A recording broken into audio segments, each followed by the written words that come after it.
సైతం వెలుగు కదా, వెన్నెల దీపం కొందరిదా, అడవిని సైతం వెలుగు కదా,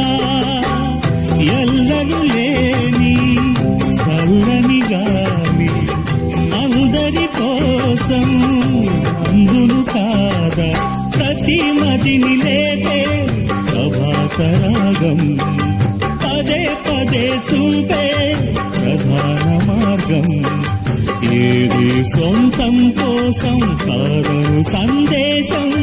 పంచే గుణమే పోతే ప్రపంచమే శూన్యం, ఇది తెలియని మనుగడ కథ, దిశ నెరుగని గమనము కథ, సరళి రాధ తనే వసంతం, తన దరికి రాని వనాల